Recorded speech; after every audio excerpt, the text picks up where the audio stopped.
기독교 환경 수강생 여러분 환영하고 축복합니다. 한 주간 편히 쉬셨습니까?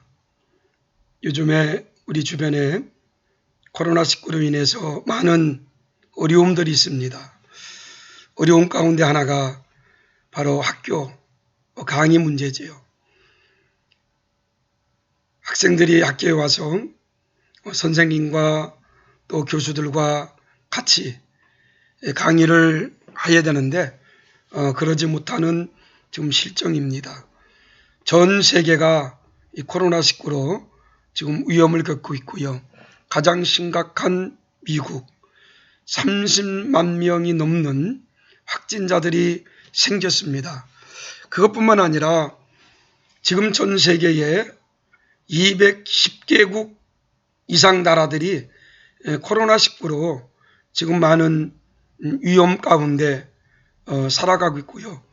우리나라는 그래도 지금 종식되고 있는 그러한 추세인데 또 어떻게 확진자가 나올지 모르기 때문에 지금 4월 19일까지는 사회적 거리 두기를 지금 정부에서 하고 있기 때문에 저희 교회도 지금 사회적 거리 두기를 정부 시책을 따라서 예배도 가능하면 거리를 두고 예배를 드리고 있습니다. 이런 어려움 가운데서 여러분들과 강의를 한다는 것도 참 힘들고요. 강의실에서 여러분들과 서로 대화를 나누면서 토론식으로 강의하면 더 좋을 텐데 지금 우리가 강의하는 것은 온라인 강의이기 때문에 제가 주입식으로 여러분들과 강의를 하는데 여러분들이 좀 강의를 잘 듣고 또 이런 온라인 강의를 통해서 우리 학생들이 한 사람도 강의 때문에 어려움이 없도록 그렇게 해 주었으면 하는 마음으로 강의를 준비하고 강의를 준비하는 교수들도요 참 많이 어렵습니다. 어려운 가운데 여러분들 강의를 준비하고 또 강의를 하는데 여러분들도 함께 잘 동참해서 좋은 강의 질이 떨어지는 강의가 아니라 정말로 여러분들에게 도움이 되는 그러한 강의가 되었으면 좋겠습니다. 이번 한 학기 동안 여러분들과 강의할 것이 기독교 환경입니다. 여러분 기독교 환경은 기독교와 환경을 뗄래야 뗄 수 없는 게 기독교에서는 환경이에요. 왜요? 창세기 1장 1절이 바로 하나님이 천지를 창조했다. 그게 환경 아닙니까? 하나님이 창조해 놓으신 환경, 그걸 기독교에서 어떻게 환경을 잘 가꿔야 되는가? 이것이 바로 성경입니다. 성경이고 성경에서는 환경을 어떻게 말하고 있는가? 그걸 배우는 것이 이번 한 학기 동안 여러분들과 공부할 주제인 줄 알아요. 오늘은 지난 시간에 공부했던 것을 다시 한번 되새김하고 오늘 강의를 하려고 합니다. 지난 시간에 여러분들과 강의했던 것들 중에 중요한 것이 공기, 물, 토양입니다. 이것은 인간이 살아가는 환경 속에서 인간과 뗄 수 없는 것이 공기예요. 여러분들 지금 강의를 듣고 있는 그 강의실, 여러분들 집이라든가 여러분들이 지금 이 강의 듣고 있는 그 공간, 그 안의 공기, 우리는 그 중요함을 모릅니다. 왜요? 늘 우리에게 좋은 것들만 가져다 주고 있기 때문에 우리는 그 공기에 대해서 중요성을 잘 몰라요. 여러분들이 혹 수도권에 살다가 어느 지방에 간다든가 아니면 이 산에 올라갔을 때 공기가 굉장히 맑고 좋다는 것을 피부로 느낄 수가 있습니다. 그만큼 수도권에 있는 공기들이 많이 오염되어 있다는 거죠. 그걸 우리가 대기 오염 그럽니다. 그 다음에 인간이 살아가면서 우리에 꼭 필요한 것 중에 하나가 물입니다. 물. 제가 어릴 때만 하더라도 물을 마음껏 마셨어요. 근데 지금 아무 물이나 마시지 못합니다. 왜 그렇습니까? 물이 오염되었기 때문에 그래요. 우리가 그걸 수질 오염 그럽니다. 흙. 인간은 흙에서 왔어요. 그런데 흙에서 온 인간이 지금 얼마나 많은 질병들이 있는지 모릅니다. 그 질병 중에 원인 중에 하나가 흙이 병들었기 때문에 그렇습니다. 그걸 우리가 토양 오염 그러지요. 이런 것들이 오염되는 주범, 지난 시간에 여러분들과 함께 생각했습니다. 그중 하나가 대기오염이지요. 이 대기오염은요, 산업혁명 이후에 화석 연료를 대량 소비합니다. 쉽게 말하면 그 전에는 산에서 나무 하다가 나무를 떼어서 연료로 사용했어요. 그러다가 산업혁명 이후에 어떤 석탄이라든가 화석 연료를 많이 사용합니다. 그러면서 생긴 오염 중에 하나가 대기오염입니다. 대기오염을 우리가 1차 오염, 2차 오염으로 생각합니다. 1차 오염은 발생원에서 직접 대기로 방출되는 걸 우리가 1차 오염 그럽니다.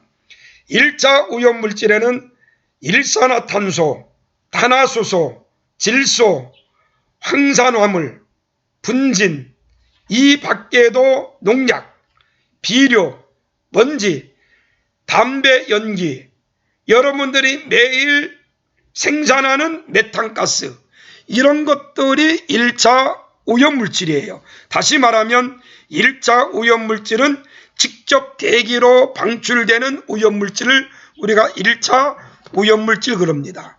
그리고 대기 오염 가운데 2차 오염물질은 1차 오염물질이 대기 중에서 어떤 화학적 반응을 일으키면서 생긴 유해물질, 이것을 우리가 2차 오염물질 그럽니다. 쉽게 말하면 일산화탄소, 탄화수소, 질소, 농약, 메탄가스, 담배 연기, 이런 것들이 대기 중에서 화학적 반응을 일으키면서 생겨나는 유해물질.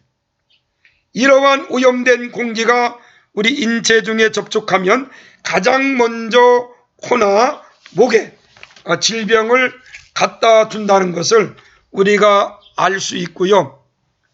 대기오염 그러면 가장 먼저 생각나는 단어가 스모그입니다. 이 스모그는 연기와 안개의 합성어가 스모그예요.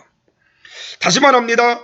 산업혁명 이후에 1872년 런던에서 이 스모그로 인해서 사망한 사람이 243명이나 생겨요. 아마 여러분들 가운데 영국 런던에 갔다 오신 분들이 있을 줄 압니다. 영국은 안개가 많아요. 그러니까 산업혁명 이후에 석탄을 연료로 사용하면서 석탄에서 나오는 어떤 일산화탄소, 이런 것들이 빨리 방출되어야 되는데 안개로 인해서 방출되지 못한다는 거예요. 그게 가라앉아 있는 거지요. 가라앉아 있다 보니까 사람들이 일산화탄소를 호흡할 때 마시는 겁니다. 그래서 1952년 12월에 런던시의 석탄 연료에 의해서 사망한 사람들이 4,000명이나 돼요. 한 3주 동안 호흡장애로 질식을 일으킨 사람들이 약 4,000명이 사망합니다. 그리고 만성폐 질환자로 약 8,000명이 더 사망해서 12,000명이 죽어요. 12,000명이 산업혁명 이후에 석탄으로 인한 일산화탄소로 수많은 사람들이 죽습니다. 이것을 우리가 런던형 스모그라고 말해요. 다시 말하면 이 런던형 스모그는 산업혁명 이후에 난방용, 공장, 발전소 등에서 사용하는 석탄, 어떤 중류의 연소로 생기는 스모그, 이것을 우리가 런던형 스모그라고 말합니다. 그 다음에 LA형 스모그는 19세기 중엽 자동차 배기가스로 생긴 스모그가 LA형 스모그예요. 다시 말하면 19세기 중엽부터 석유가 널리 사용하게 됩니다. 이런 석유로 인해서 오염이 커져요. 특히 로스앤젤레스형 스모그 그러는데 이 LA형 스모그는 자동차 배기가스로 인해서 1940년도에 처음으로 식물에 피해를 줍니다. 그러다가 1950년도에는 사람에게까지 피해를 주기 시작해요. 그래서 이 LA형 스모그는 자동차 배기가스로 식물과 사람에게 피해를 가져온 스모그가 LA형 스모그입니다. 요즘에 자동차 배기가스 매우 환경 오염시키는데 주범입니다. 1992년 3월에 멕시코시티에서는 자동차 배기가스로 인해서 수많은 사람들이 질병이 걸려요. 호흡기, 그 다음에 안질환, 폐렴, 구토. 그래서 학교에 휴교령을 내립니다. 지금 코로나19로 학교 휴교령이 되는 것처럼 멕시코에서는 1992년도에 학교 휴교령을 내리고 도심 내에 차량 통행을 금지시킵니다. 그게 1992년도 멕시코에 있었어요. 그리고 1995년 9월에 로스앤젤레스에도 이러한 스모그가 생깁니다. 쉽게 말하면 LA형 스모그는 자동차 배기가스. 우리나라도 좀 심각하지 않습니까? 서울 시내 얼마나 많은 자동차들이 다닙니까? 저 그래서 서울 시내에 10년 이상 된 경유 차량은 4대 문 안에 들어가지 못하잖아요. 왜요? 배기가스로 인해서 대기가 엄청나게 오염되기 때문에. 또 그 다음에 하나가 황사입니다. 대부분 우리나라에서 오는 황사는 중국 사막에서 오는 황사들이에요. 그 황사가 올 때 그저 모래만 가지고 오면 괜찮은데 그 안에 수많은 세균들, 이런 것들이 와서 인체에 해를 주고, 쉽게 말하면 인체뿐만 아니라 모든 컴퓨터 기계에 해를 주기 때문에 이런 황사, 매우 문제되는 대기 오염 중에 하나가 스모그와 황사입니다. 그 다음에 두 번째는 수질 오염이에요. 물이 많이 오염되어 있습니다. 지금 물을 우리가 마음대로 먹지 못해요. 여러분들, 아마 여러분들이 학교에서 물을 먹더라도 그 물을 정수기를 통해서 나오는 물만 먹지, 아마 여러분들 수돗물 그냥 먹습니까? 안 먹습니다. 왜요? 그만큼 물이 오염되었기 때문에 그래요. 제가 어릴 때는 동네 뛰어놀다가 목이 마르면 그저 우물물을 퍼서 마시기도 하고요. 심지어서는 우리가 그 들판에 놀다가 목이 마르면 흐르는 시냇물도 먹었어요. 그래도 탈이 안 났어요. 지금은 그런 물을 먹으면 큰일 납니다. 배탈 나요. 왜요? 그만큼 물이 오염되어 있기 때문에. 물 굉장히 중요합니다. 사람이 살아가는데 꼭 필요한 것 중에 하나가 물입니다. 음식은요, 먹지 않고도 40일 살 수 있어요. 그런데 물은 마시지 않으면 안 됩니다. 물은 마셔야 돼요. 성경에 보면 창세기 1장에 하나님이 천지 만물을 창조하면서 1장 3절에 빛과 어둠을 만듭니다. 그리고 창세기 1장 6절로 8절에 하나님께서는 궁창 위의 물과 궁창 아래 물을 만들어요. 그러니까 빛과 어둠을 만들고 두 번째 만든 게 물을 만들었다는 거지요. 왜요? 그만큼 물은 중요하기 때문에 그렇습니다. 물은 생물권 내에서 여러 가지 역할을 할 수 있는 독특한 성질을 가지고 있는 게 물이에요. 물은 좋은 용매로서 무기, 유기물을 용해시키며 또 물질을 운반하는 그런 운반체 노릇하는 게 물입니다. 또 물은 완충작용 역할하는 게 물이에요. 물은 온도를 일정하게 유지시켜주는 거대한 안정제가 물입니다. 인간은 물을 떠나서는 잠시도 살 수 없어요. 왜요? 인체의 70%가 물로 되어 있기 때문에. 고대 그리스 철학자 텔레스는 만물의 근원을 물이라 그랬어요. 물을 그만큼 중요시 여겼다 그 말이지요. 사람은 어머니 뱃속에 있을 때도 양수 속에 있었잖아요. 물 속에 있었어요. 그리고 물은 생명의 근원이자 생명 그 자체가 물입니다. 그래서 사람은 하루에 약 2리터의 물을 먹어야 돼요. 2리터의 물을 먹는 사람이 건강한 사람이라고 그럽니다. 그리고 사람이 하루 생활하는데 사용하는 물이 약 300리터의 물을 사용한다고 그래요. 이 지구도 지구 표면의 4분의 3이 물입니다. 그런데 이 전체 물의 97%가 약 바닷물로 되어 있어요.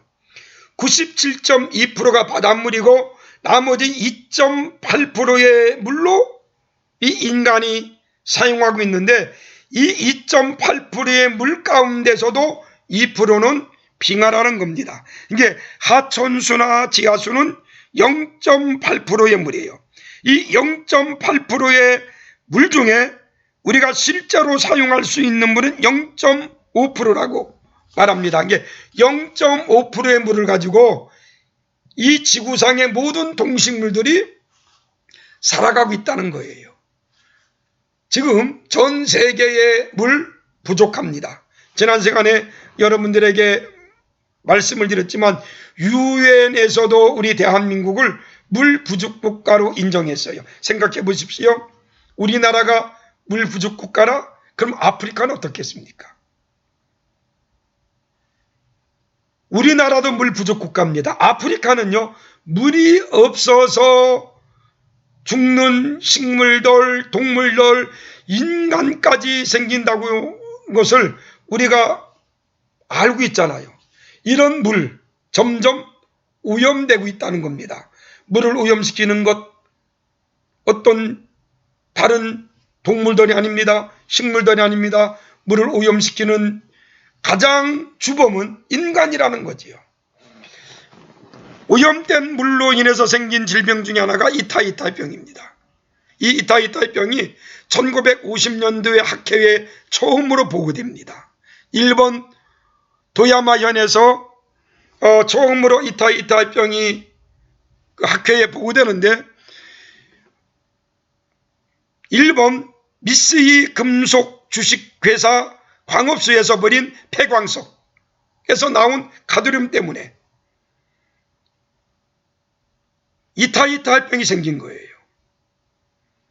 다시 말하면 이 폐광석을 잘 마무리를 져야 되는데 악덕업자들이 광업소를 하다가 마지막에 광구를 잘 막고 그것을 그 안에서의 어떤 유해물질이 나오지 않도록 마무리를 져야 되는데 그렇지 못한다는 거지요. 그러다 보니까 나온 게 가두륨이 나와서 우리 인체에 해를 준 질병이 이타이타의 병이에요. 우리나라도 2006년도 4월에 경상남도 고성군 산삼면 평산마을에 이타이타의 병으로 의심되는 환자들이 집단 발생했어요. 이러한 병들, 그 다음에 수질 오염으로 생긴 병이 미나마타병, 이건 수은 때문에 그렇습니다. 이거 1956년 일본의 미나마타현에서 메틸수은이 포함된 메틸수은을 그 바다에 방류해서 바다에서 나는 조개, 어류독을 먹은 주민들에게 집단적으로 발생하면서 사회적 큰 문제를 일으켰던 병이 바로 미나마타병입니다.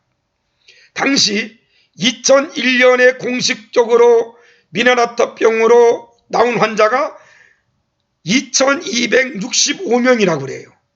그리고 20년 후에 그 잔역 가운데 25명이 뇌성마비가 나왔다고 그래요.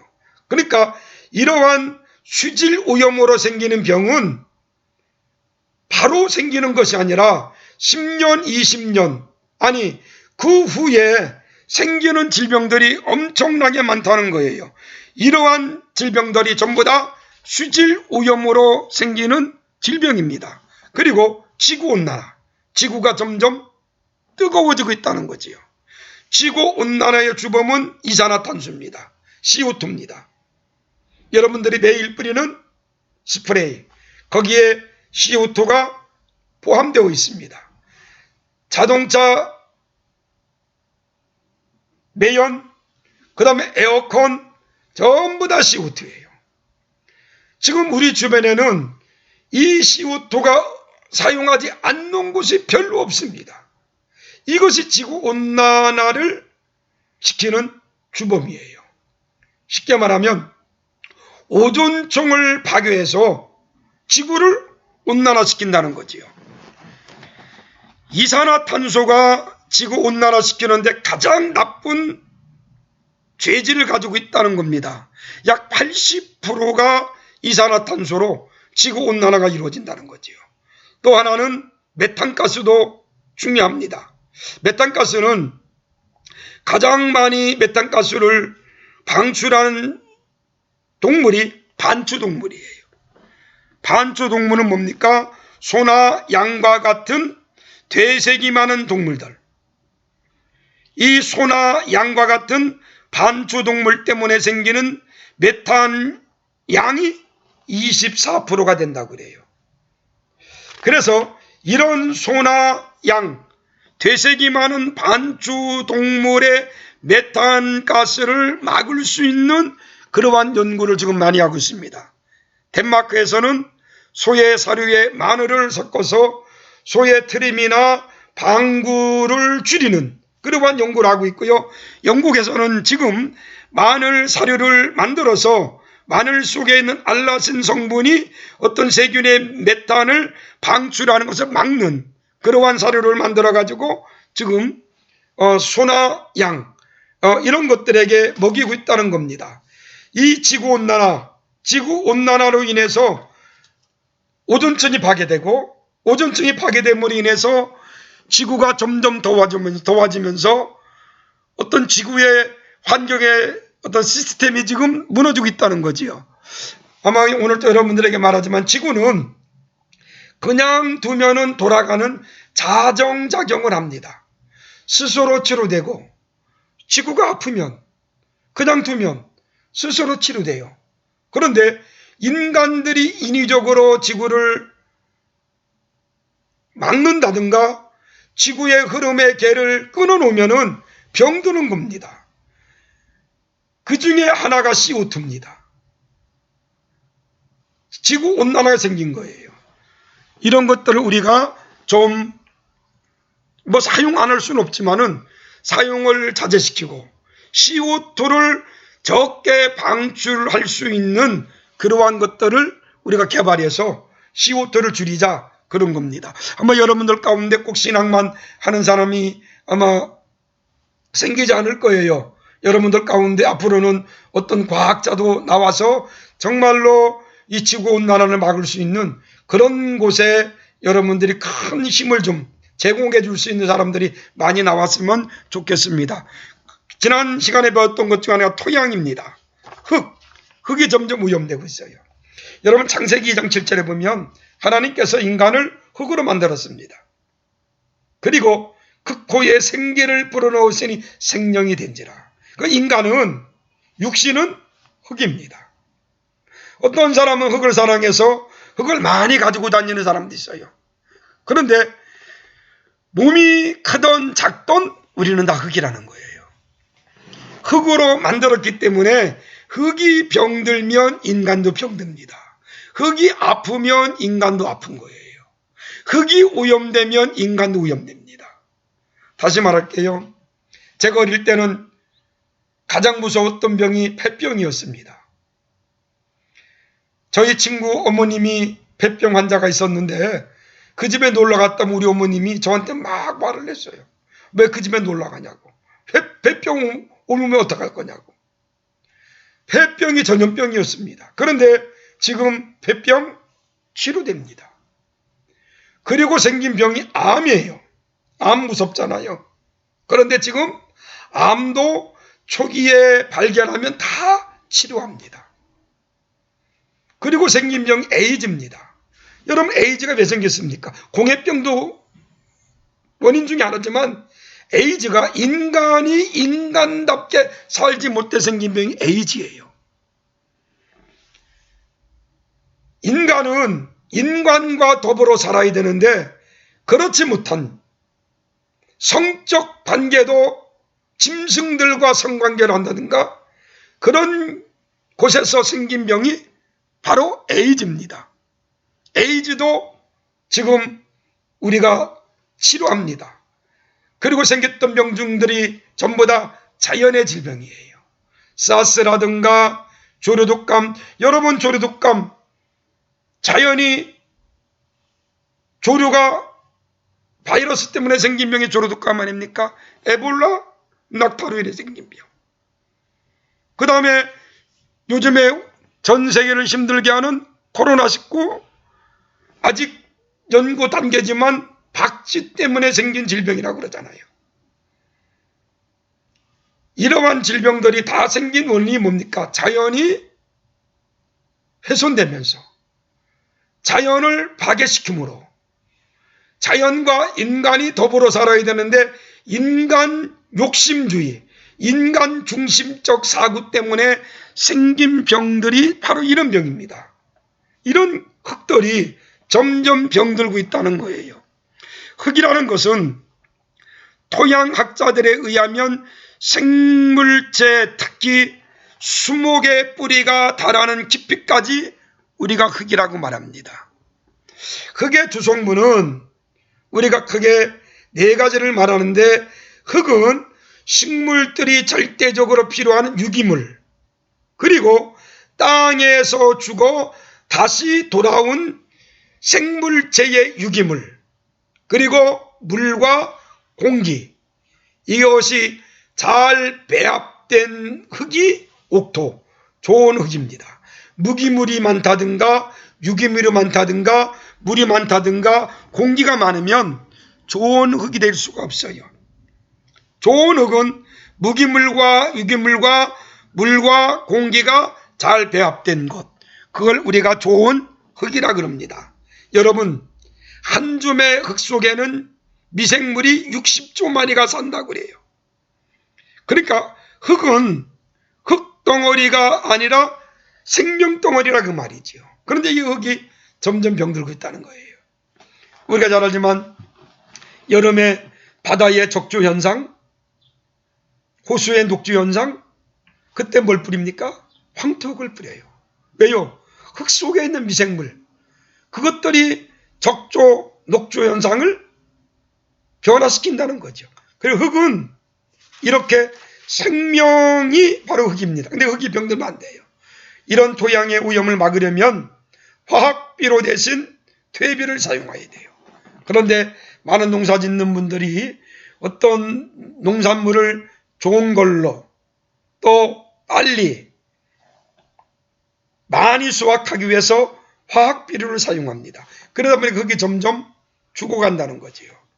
유해성 폐기물은 캡슐화 해가지고 안전하게 처리해야 됩니다. 흙에다 버리면 안 돼요.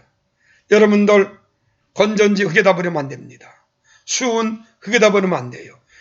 건전지를 흙에다 버리고 수은을 흙에다 버렸기 때문에 카드뮴, 수은 때문에 온 질병들 엄청나잖아요.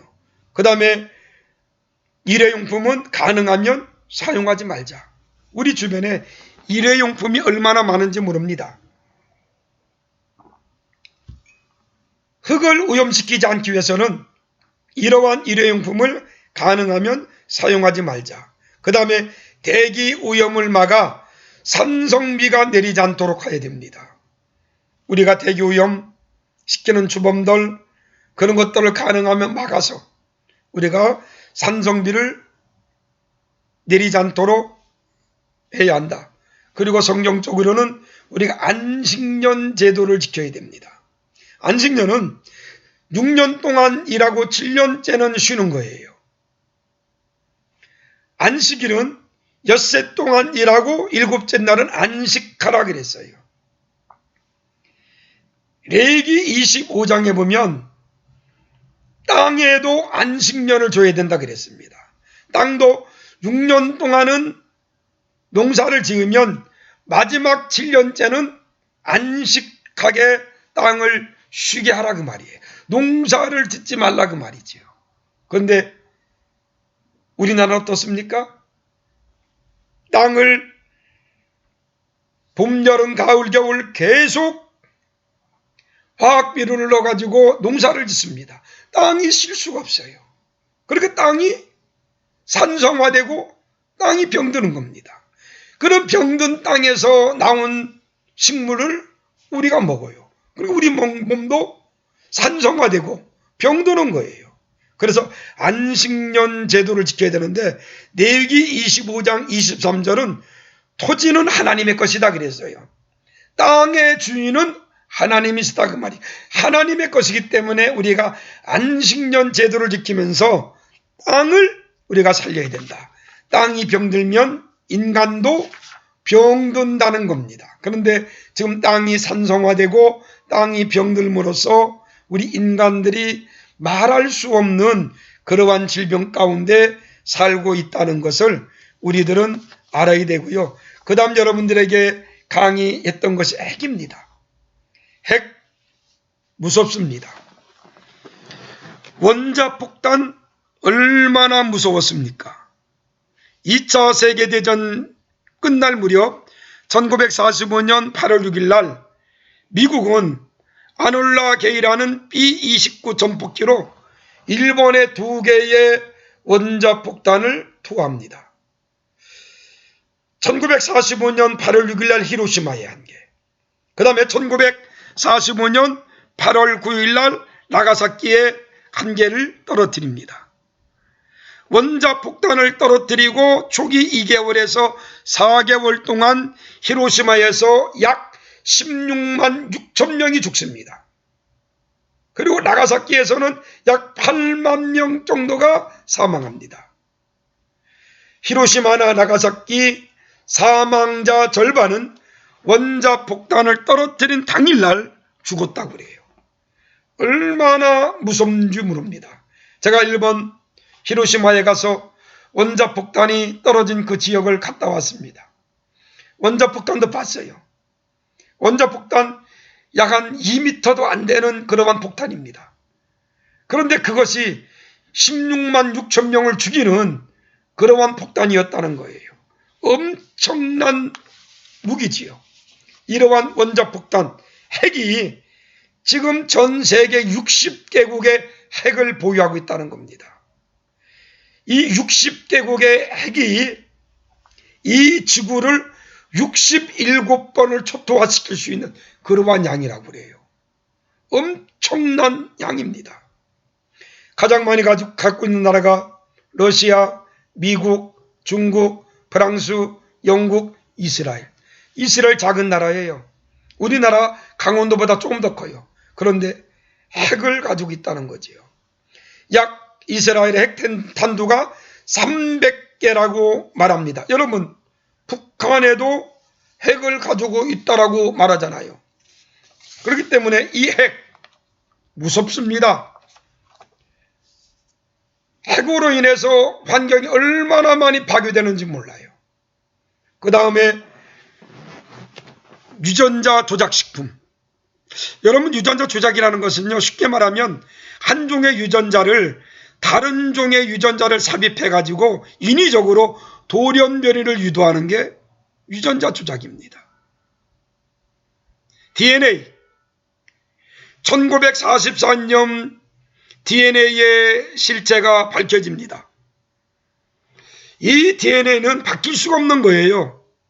인간의 DNA와 다른 짐승의 DNA는 같을 수가 없습니다. DNA는 각 종류마다 달라요. 그런데 거기에 인위적으로 다른 종의 유전자를 삽입해서 돌연변이를 만든다는 거죠. 이런 돌연변이를 만들면서 그 안에서 생기는 여러 가지 문제들이 일어납니다. 그런 것 중에 하나가 교란 상태지요. 쉽게 말하면 A라는 종류의 유전자에다가 B라는 종류의 유전자를 인위적으로 삽입합니다. 그러면 그 안에 유전자들이 다른 유전자가 왔네? 반가이 맞이하겠습니까? 아니에요. 거기서 서로 이기려고 싸움을 하는 거예요.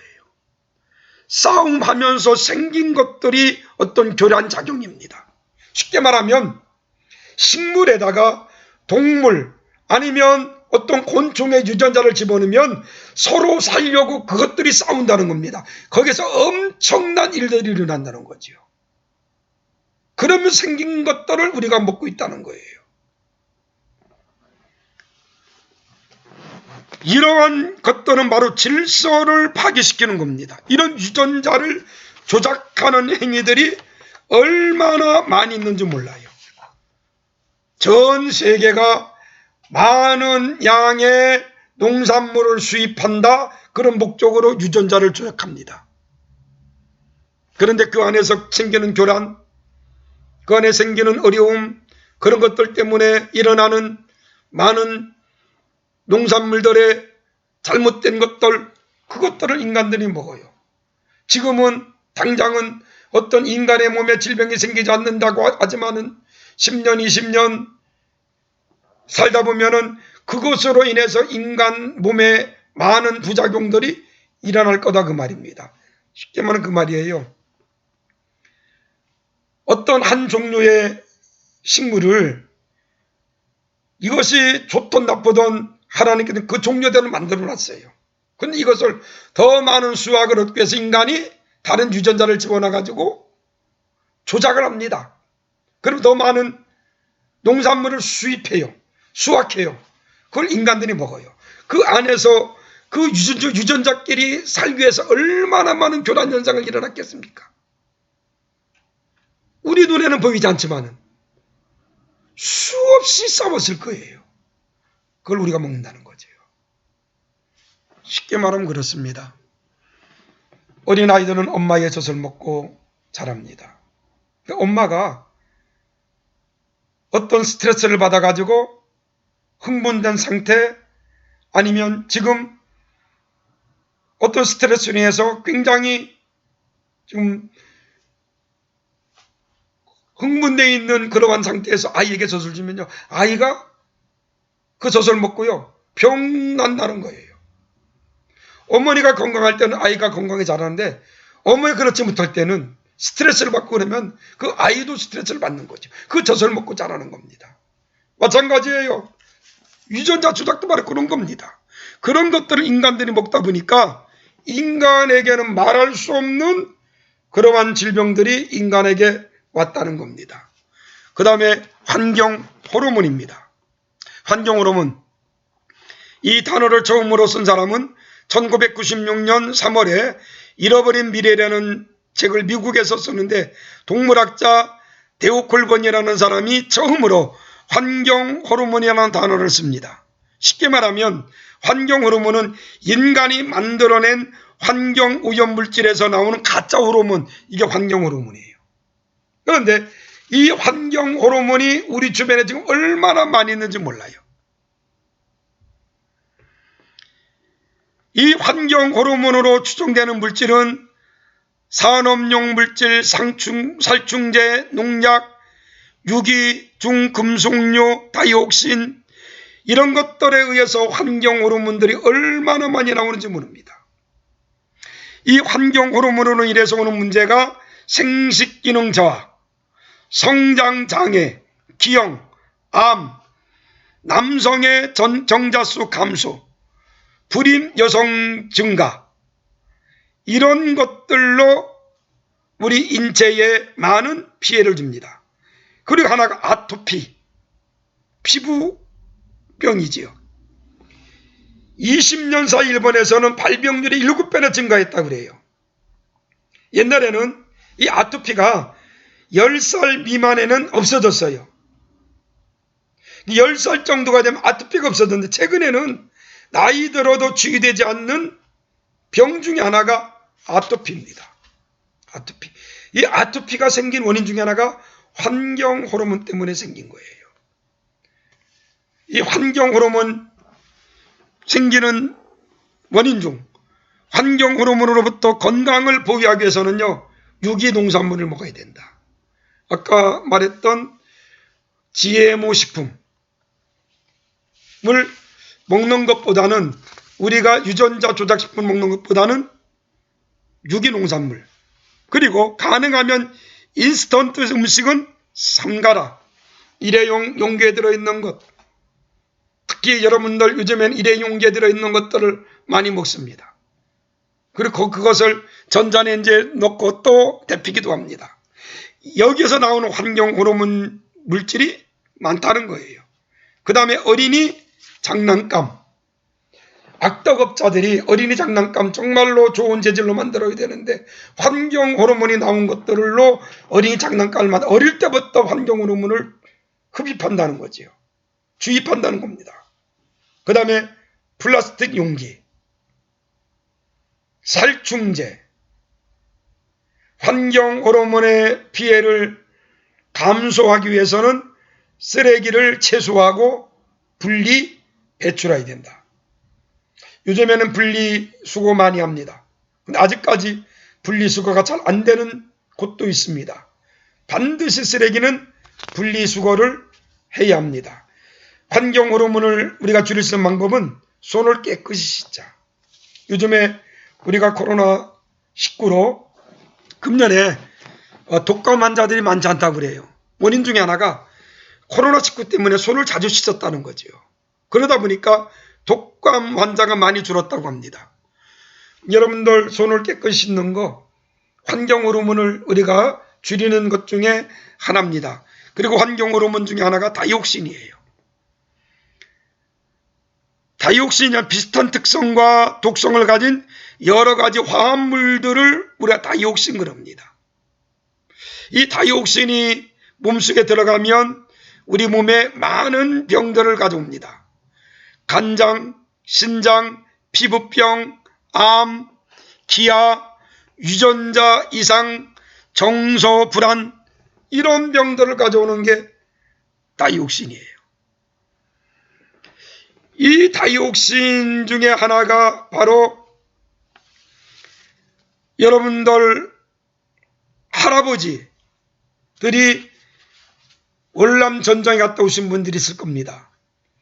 월남 전쟁에서 갔다 와서 걸린 병 중에 하나가 고엽제라는 병이에요. 이 고엽제는 말 그대로 나뭇잎을 떨어뜨리기 위한 일종의 제초제를 미군들이 뿌렸습니다. 많은 베트콩들이 낮에는 정글에 들어가 자고 밤에 나와서 미군들을 습격하는 거예요. 미군이 화가 나니까 정글을 제초제로 다 태워버립니다. 죽여버립니다.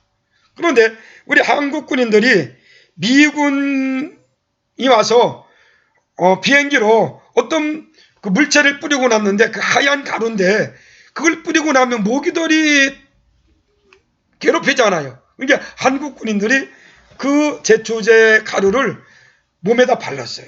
왜? 모기들이 물지 않기 위해서. 그게 바로 제초제인데 그것을 몸에다가 바른 분들이 걸린 병이 고엽제예요. 이게 다이옥신이거든요. 이러한 질병들이 우리 주변에 얼마나 많이 있는지 몰라요. 여러분들 지난 시간에 공부했던 것 중에 대기, 수질, 토양, 지구온난화, 핵, 유전자 조작, 환경호르몬 이런 것들로 인해서 우리 인간들에게 오는 수많은 질병들 이런 것들을 우리가 막기 위해서는 가장 중요한 것이 지난 시간에도 말씀하고 계속 여러분들에게 강의 때마다 말하는 것처럼 환경을 우리가 잘 지키고 보존해야 한다는 것을 말씀드리고요. 한 5분간 쉰 후에 오늘 공부할 생태계와 생태학에 관해서 공부할 수 있도록 그렇게 하겠습니다. 한 5분 동안 쉬겠습니다.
반갑습니다. 조금 쉬셨습니까? 사실 인터넷 강의 때문에 여러분들을 만나지 못하고 이렇게 강의한다는 것이 때로는 어려움도 있지만은 그 어려움 가운데서도 우리가 좀 잘 강의를 해서 또 강의를 듣고 그래서 여러분들이 불이득 당하지 않도록 그렇게 했으면 좋겠고요. 오늘은 여러분들과 생태계와 생태학에 관해서 주어진 시간을 같이 나누려고 합니다. 생태계라는 이 단어는 에콜로지라는 단어는 영국의 텐실리에 의해서 1935년도에 제정된 그러한 용어입니다. 그러한 용어로 1935년 유명한 과학 잡지인 에콜로지에 게재한 식생학적 개념과 용어들의 이용 및 남용이라는 논문에서 이 용어를 텐실리가 가장 처음으로 사용을 합니다.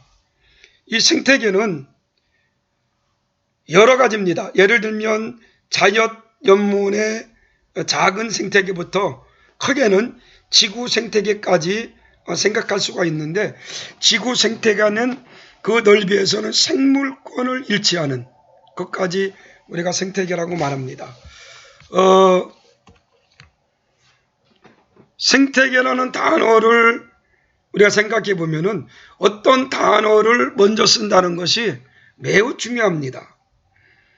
우리가 잘 알지만 창조냐 진화냐를 수업할 때 진화론이라는 단어를 가장 먼저 학문적으로 쓴 사람이 다윈이라고 그랬어요.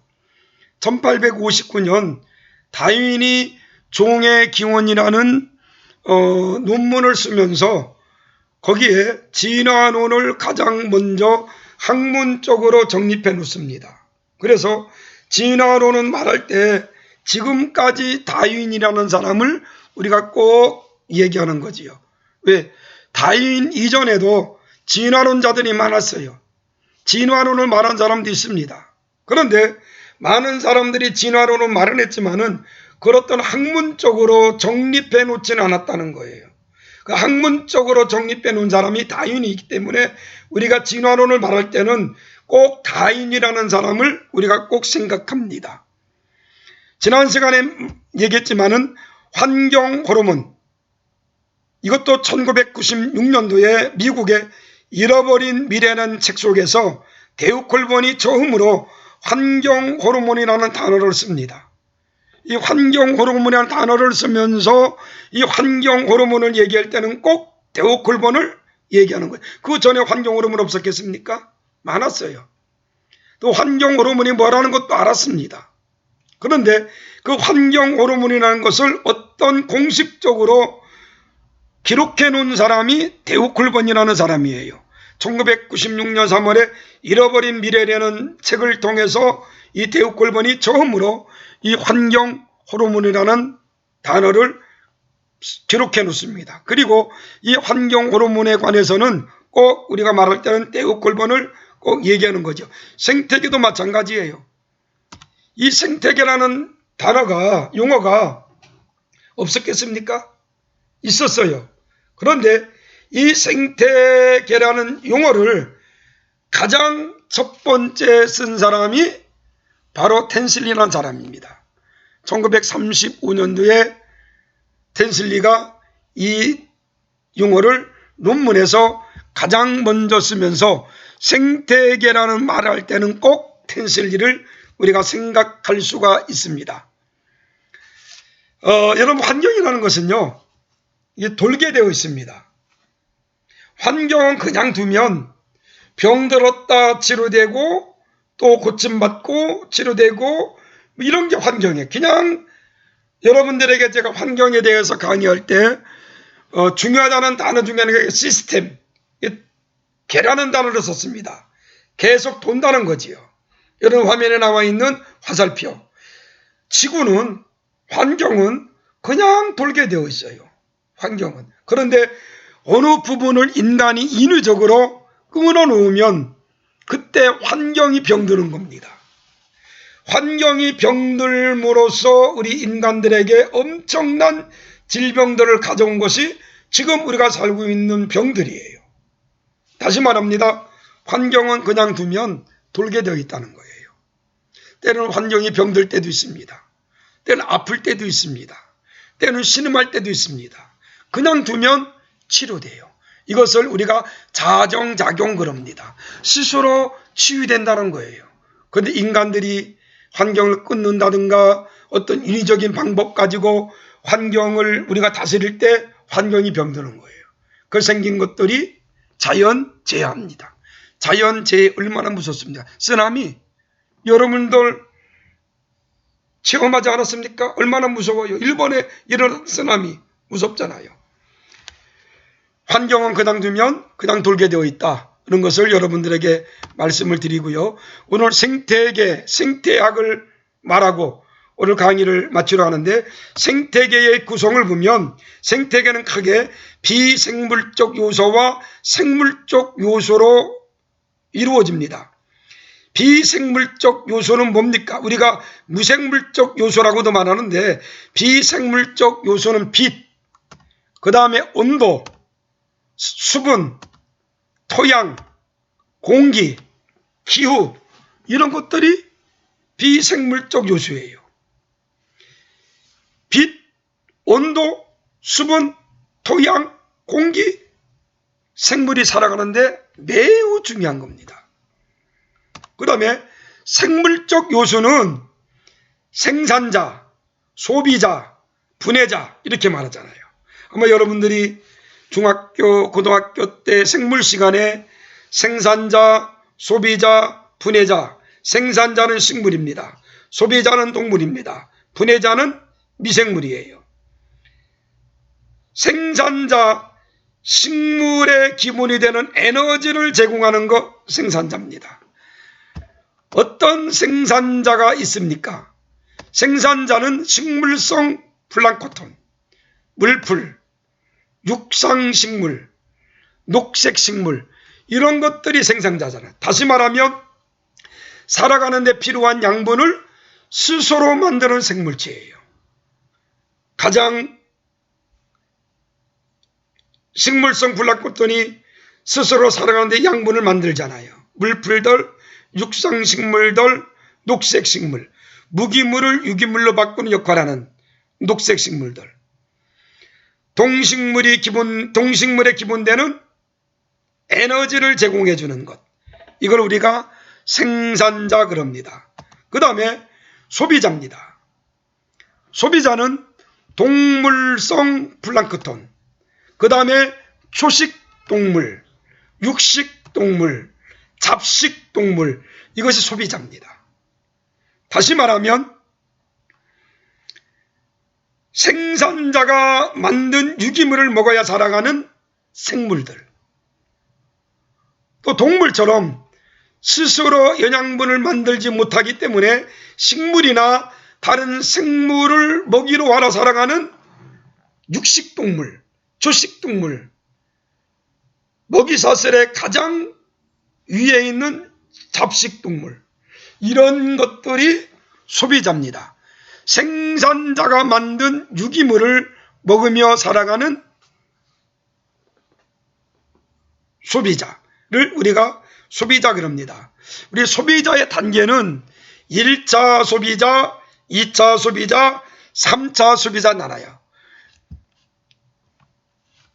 1차 소비자는 생산자를 먹고 사는 동물들, 1차 소비자 그럽니다.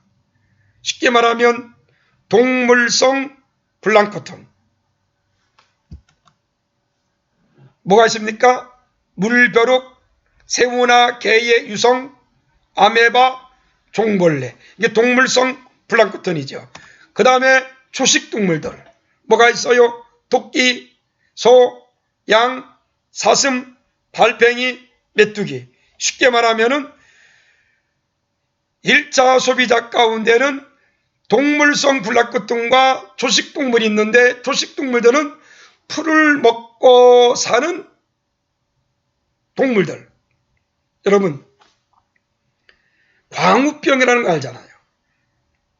광우병이 뭔가 광우병 가면 소가 미친 병이 광우병입니다. 쉽게 말하면 소의 뇌가 스펀지처럼 구멍 뚫린 거. 그게 광우병이에요.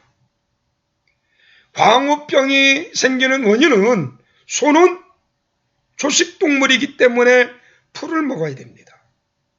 그런데 소를 빨리 성장시키기 위해서, 키우기 위해서 소의 사료에다가 육식 사료를 넣는다는 거예요. 소는 풀을 먹어야 돼요. 그런데 소가 고기를 먹습니다. 소는 초식동물입니다. 고기를 먹으니까 소가 미치는 거예요. 덩치는 커지지만 소가 미치는 게 광우병 아닙니까? 인간의 욕심 때문에 생긴 질병들입니다. 1차 소비자는 동물성 플랑크톤이라든가 초식동물인데 생산자를 먹고 사는 동물들. 이것을 우리가 1차 소비자 그럽니다. 2차 소비자는 1차 소비자를 먹고 사는 동물들. 다시 말하면 소형 육식 동물들을 말합니다.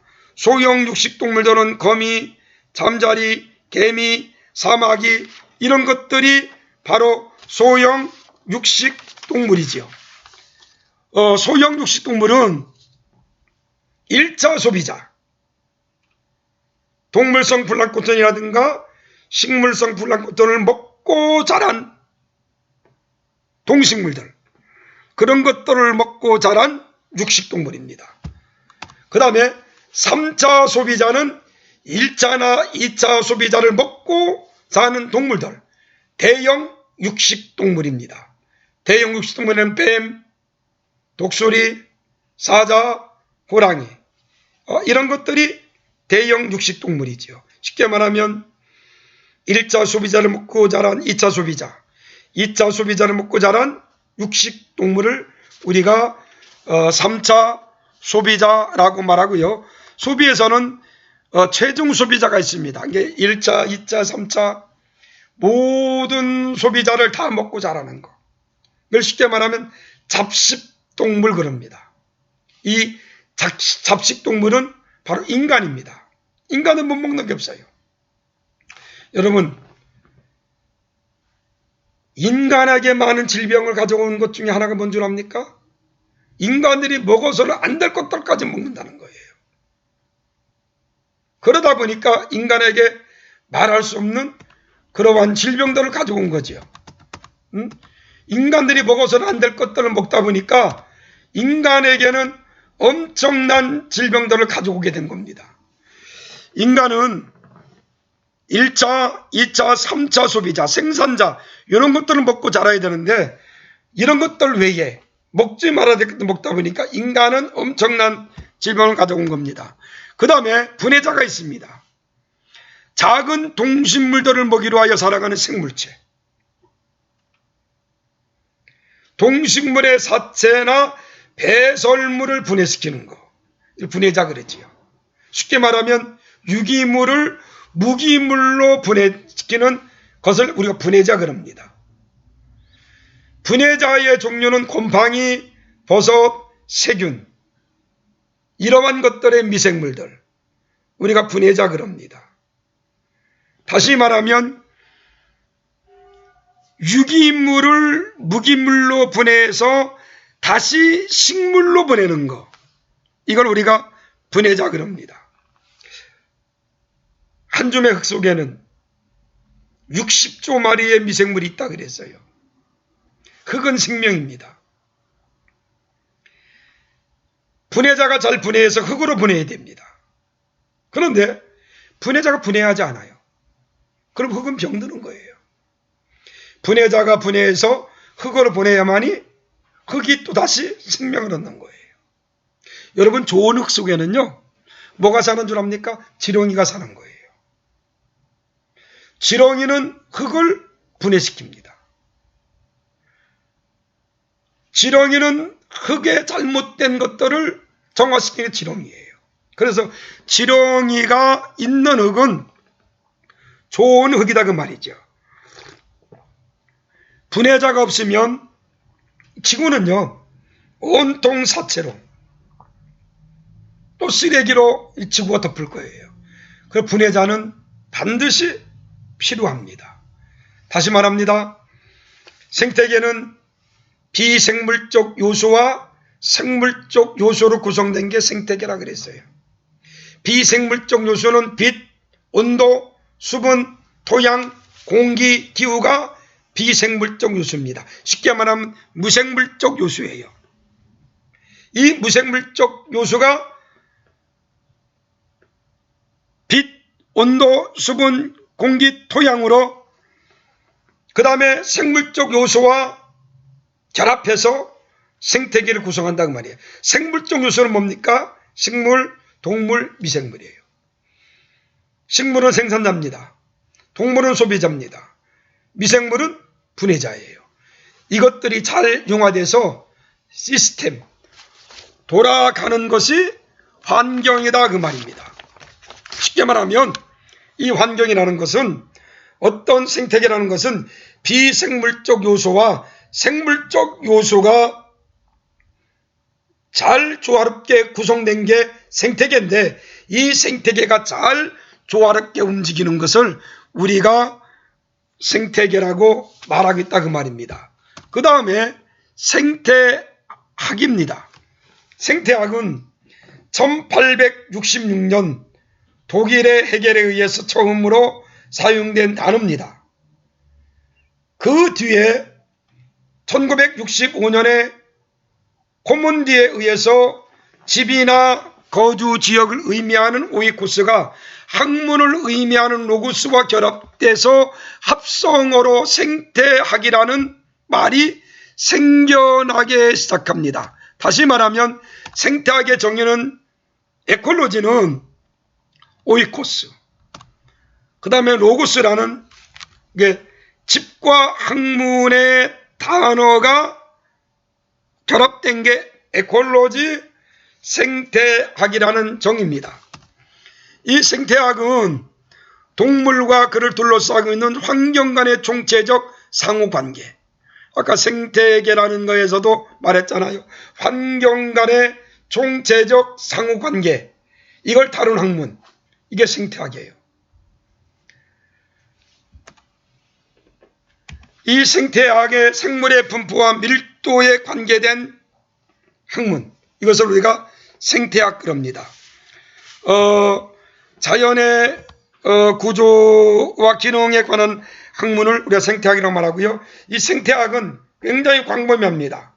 환경 생태학, 심층 생태학, 행동 생태학, 도시 생태학, 미디어 생태학, 인간 생태학, 산업 생태학, 사회 생태학, 이런 학문을 우리가 생태학 그래요. 이게 여러분들이 이 생태계와 생태학을 오늘 잠깐 생각했는데, 중요한 것은 생태계는 어떤 비생물적 요소와 생물적 요소에 구성된 단어가 생태계다.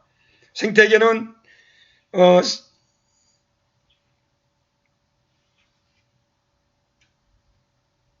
비생물적 요소, 생물적 요소인데, 비생물적 요소는 빛과 온도, 수분, 토양, 공기, 기후지만 비생물적 요소는 생산자, 소비자, 분해자로 되어 있고, 이 생산자, 소비자, 분해자가 잘 움직여 나가는 것, 다시 말하면 환경의 어떤 개가 끊어지지 않고 잘 운행해 나가야만이 좋은 환경을 만들 수가 있다는 것을 여러분들에게 말씀을 드리면서 오늘 강의를 마치려고 합니다.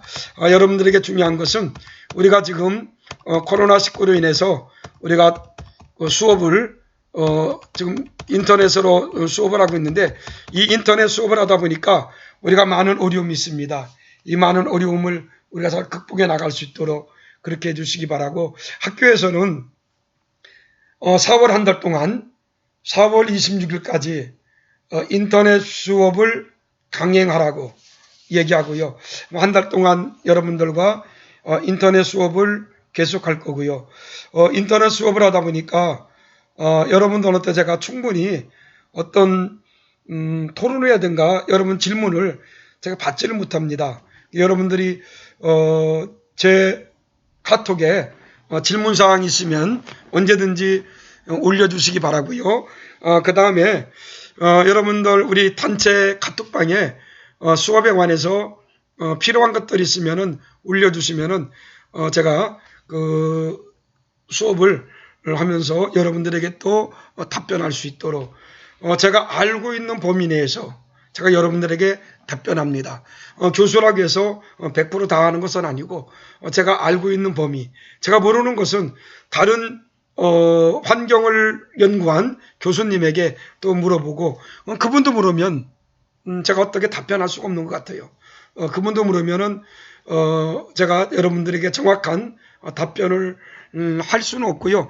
제가 알고 있는 범위 내에서 여러분들에게 답변할 테니까 여러분들이 혹 다른 것은 질문하지 말고 환경에 관계된 것, 특히 기독교 입장에서 환경에 관계된 것들을 질문해 주시면은 제가 가지고 있는 지식 안에서 여러분들에게 답변할 수 있도록 그렇게 하겠습니다. 그리고 여러분들 코로나19 확진되지 않도록 건강관리 잘하고요. 나는 젊으니까 아니에요. 젊다라고 코로나19가 그냥 넘어가는 게 아닙니다. 하여튼 건강관리 잘하고 최대한도로 우리가 정부에서 우리가 지키라는 것은 지키면서 우리가 잘 이 코로나19를 극복해 나갈 수 있도록 그렇게 해주시면 감사하겠습니다. 다음 주일날 또 만날 것을 약속드리고요. 오늘 강의는 이것으로 마치겠습니다. 감사합니다.